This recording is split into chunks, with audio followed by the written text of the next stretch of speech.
आसुरी माया है अवश्य, ऐसा शास्त्रों का प्रमाण, ऐसा उनका वर्णन यंत्र मंत्र तंत्रादिकों का पुराने ग्रंथों के अंदर मिलता है।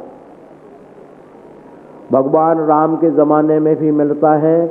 तभी तो लिखा तुलसीदास जी ने कि एक बाण हर लीनी माया, अर्थात माया तंत्र मंत्र उस जमाने में भी थे जो रावण ने कर दिए थे। अर्थात एक राम की जगह ऐसा भ्रम कर दिया कि अनेकानेक लक्ष्मण बना दिए, राम बना दिए, अनेकानेक सेनाएं बना दी ताकि वो युद्ध ही न कर पाए। पर जब भगवान ने देखा कि ये व्याकुल हो रहे हैं तो एक बाण हर लीनी माया, उस माया का एक बाण में ही हरण कर दिया और असलियत आ गई।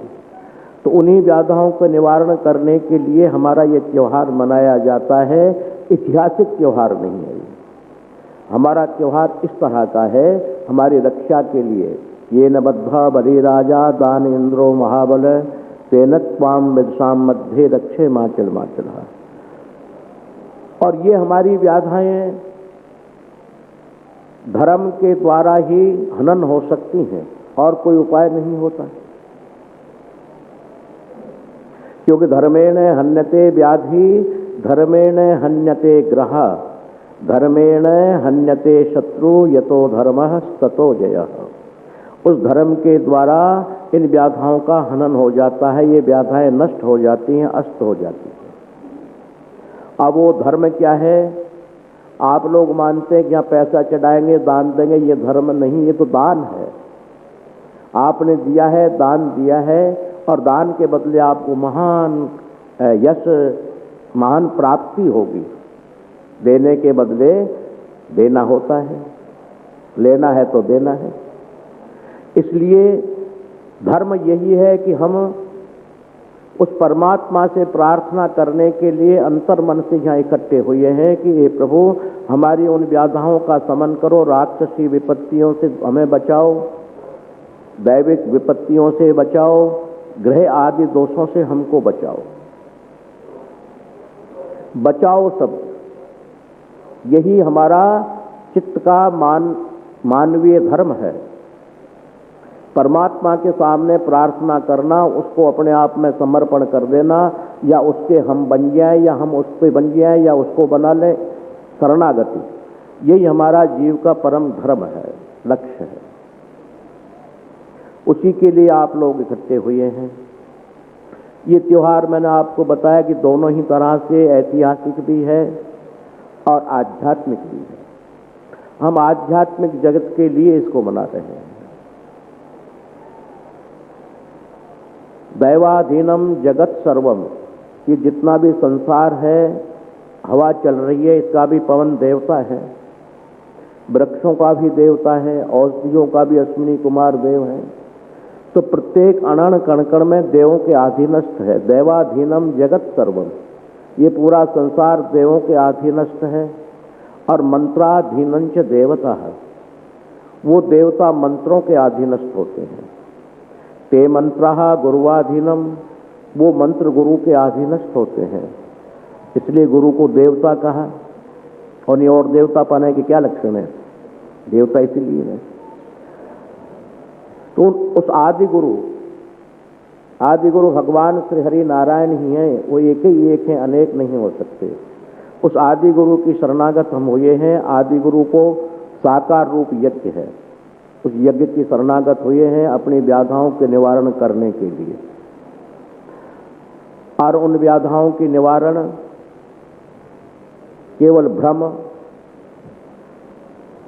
ही नहीं, अपितु ये सत्य है कि उन मंत्रों के बल पर क्या क्या नहीं हो जाता है। मंत्रों के बल पर ही तो आप मोक्ष प्राप्त करते हैं। गुरु क्या करता है? आपको एक मंत्र ही तो देता है। हनुमान जी महाराज ने उस मंत्र के प्रभाव से ही तो राम जी को अपने बस कर लिया था। शिव जी मोक्ष दे देते हैं उसी मंत्र के प्रभाव से। उसी मंत्र के नाम के प्रभाव से गणेश जी की पूजा होती है। तो मंत्र के द्वारा कोई संसार में किसी वस्तु की प्राप्ति में परम हेतु मंत्र है। और उन मंत्रों के द्वारा,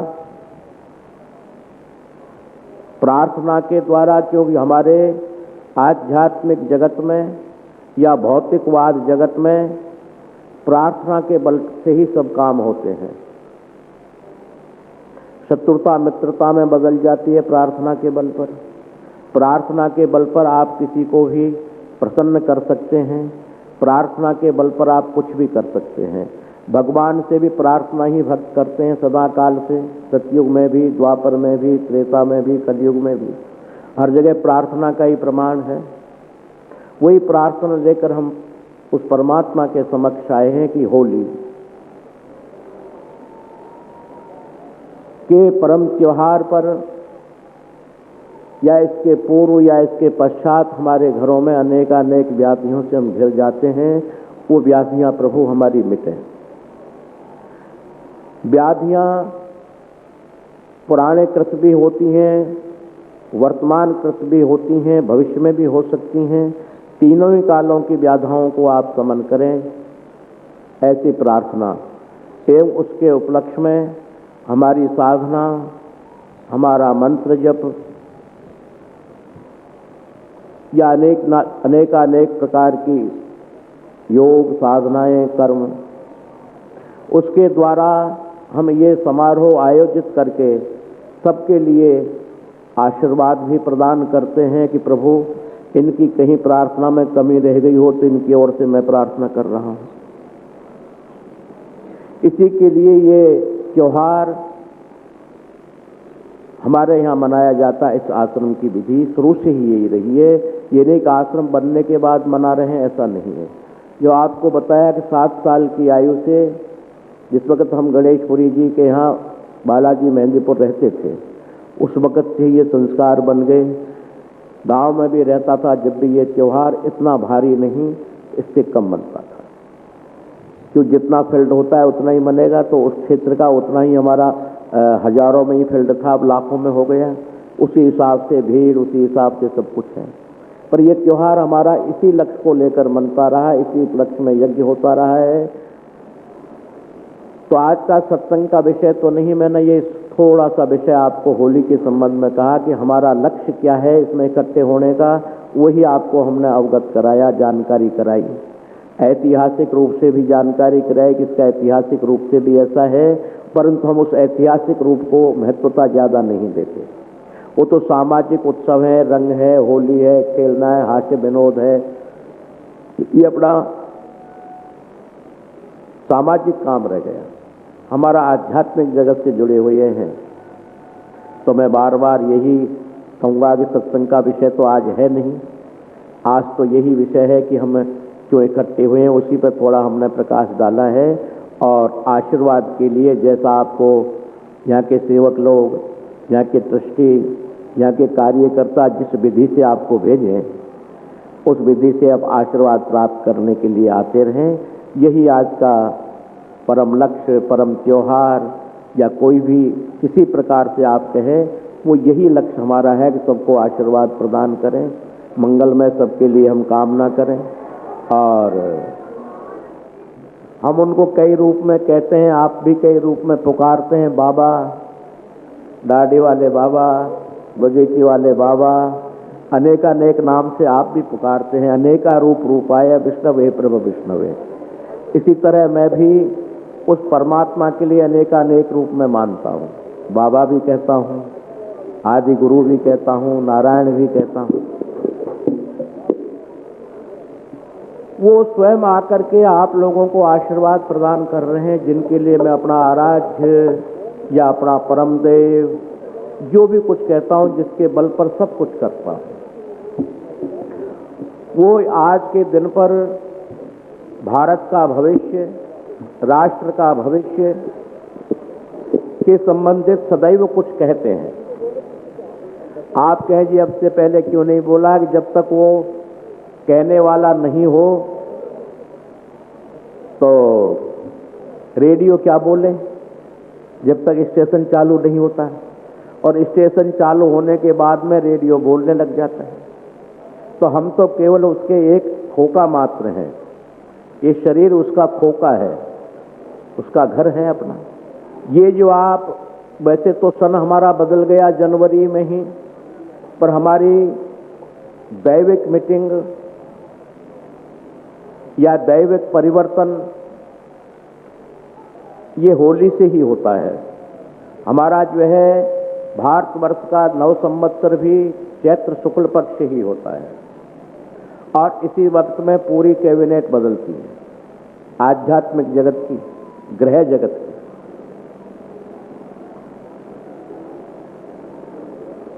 उसमें नवग्रहों का अधिकार दिया जाता है शास्त्र मत से, ज्योतिष मत से, खगोल मत से, साइंस मत से। ये जो वर्ष है जो आ रहा है, होली से अब लग जाएगा, कल से कहीं होली से नया संवत्सर मान लेते हैं, कहीं चैत शुद्धि से मान लेते हैं।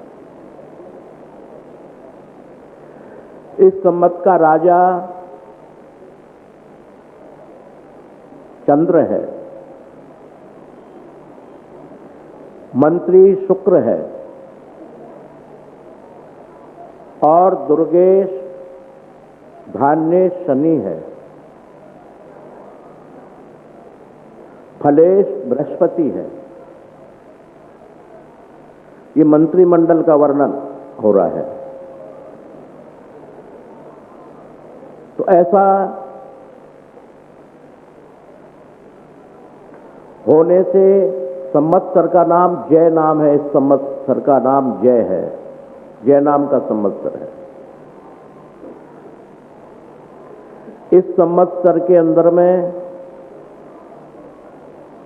वर्षा प्रचुर मात्रा से होगी, कि वर्षा से हमारा बहुत बड़ा संबंध है। जितना भी हमारा राष्ट्र है वो जल के ऊपर आधारित है, कृषक वर्ग जल के ऊपर आधारित है।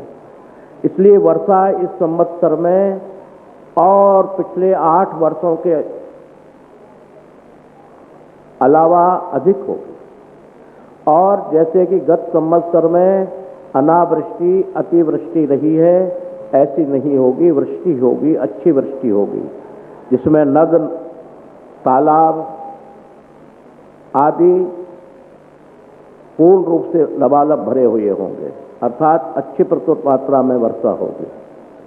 और वर्षा होने के पश्चात बृहस्पति जी धान्येश हैं, अर्थात किसान वर्ग के लिए ये संवत उत्तम रहेगा। दोनों फसलें ही अच्छी प्राप्त होंगी। आम जनता के लिए भी ये सुखद रहेगा, पर विशेष सुखद नहीं रहेगा। दोनों शब्द इसलिए बोले जा रहे हैं, सुख तो रहेगा पर विशेष नहीं रहेगा। दोनों शब्दों का प्रयोग है।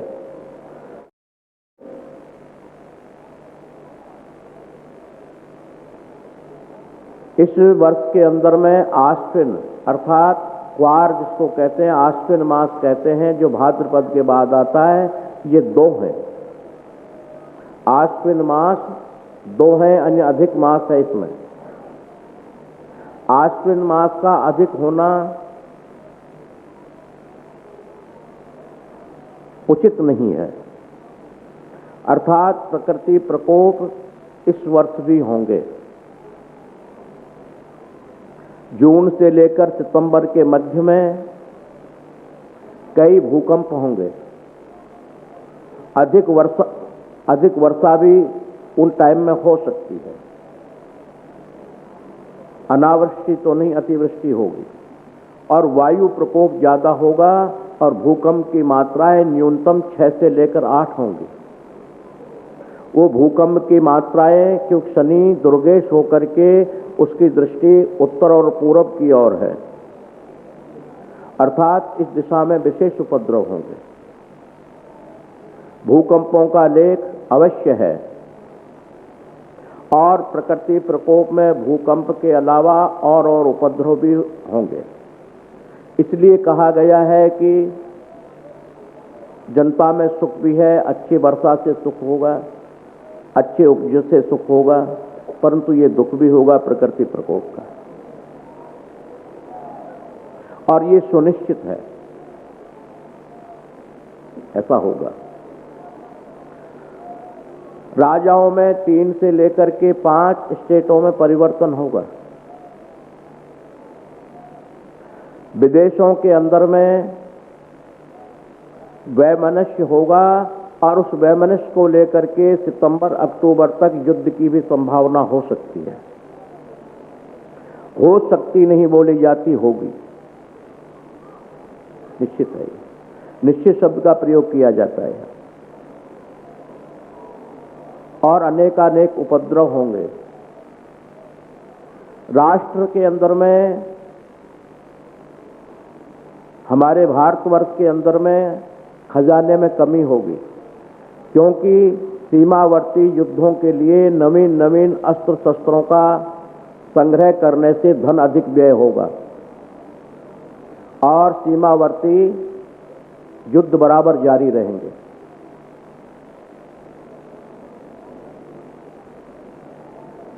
राजनैतिक क्षेत्र संतुष्ट नहीं रहेगा, आपसी वैमनस्य होंगे, एक के प्रति अविश्वास की भावनाएं अधिक होंगी। उससे जन सुख की जगह जन दुख होगा कि जहां राज्य के अंदर में वैमनस्यता होती है तो वहां की प्रजा सुखी नहीं होती। कृषक वर्ग के लिए उत्तम है, परंतु आम जनता के लिए ये दुखदायी इसलिए बोला, डबल बोला, सुख भी है और दुख भी है। दुख इस तरह का है, प्रकृति प्रकोप, ग्रह प्रकोप के द्वारा। जो प्रकृति प्रकोप भी ग्रह प्रकोप के द्वारा ही होता है, अर्थात दैवाधीनम के द्वारा ही होता है। तो इस वर्ष का ऐसा योग बन रहा है। परंतु जो धर्म से अनुबंधित है, धर्म कर्म करते रहो, धर्म और कर्म में लगे रहो, यही इसका चरम उपाय या इसका चरम साधन है। क्योंकि धर्म कर्म से युक्त होने पर, अभी बोला ही मैंने कि धर्मेण हन्यते व्याधि, धर्मेण हन्यते ग्रह, धर्मेण हन्यते शत्रु, यतो धर्मस्ततो जयः। उसकी विजय है। उसको ये तो नहीं कि भाई उसको कष्ट नहीं होगा, पर उसमें वो परमात्मा झेलने की ताकत दे देता है, उसको क्षमता आ जाती है और वो विपत्ति उससे अलग अलग होकर निकल जाती है। जैसे चक्की के साथ में, म्याने के साथ में जो दाने रह जाते हैं वो साबित रहते हैं, चाहे चक्की 8 घंटा चले, चाहे 6 महीने तक चलती रहे, वो दाने बराबर बने रहते हैं। उनसे दूर हट जाने के बाद चूर्ण बन जाता है, चूर्ण बन जाता है। तो म्यानी क्या है कि वो परमात्मा श्रीहरि रूपी म्यानी जीव उसका अनुसरण करता रहे, धर्म का अनुसरण करता रहे, उससे हमारा बचाव होगा, उससे हमें सुख मिलेगा, उससे हमको शांति मिलेगी। ब्रह्मा मुरारी त्रिपुरंतकारीर भानो शशि भूमि सुतो बुधश्च गुरुश्च शुक्रः शनि राहु केतौ सर्वे ग्रहा शांतिकरा भवन्तु। ये 9 ग्रहों का ही मंडल बनता है। उसमें ब्रह्मा विष्णु महेश इत्यादि नहीं होते इस मंत्रिमंडल में। ये केवल प्रकृति के 9 ग्रह ही उसके जो है राजा, मंत्री, साश्य, गणेश, दुर्गेश आदि आदि, उन्हीं को ये मंत्रिमंडल होता है, हर वर्ष होता है। तो ये मंत्रिमंडल के हेर फेर से अपना अपना ग्रह जैसा जैसा है वैसा वैसा ही तो करेगा, उसके गुण वैसे वैसे ही तो होंगे, वैसा वैसा ही उपद्रव करेगा, वैसा वैसा ही कर्म करेगा।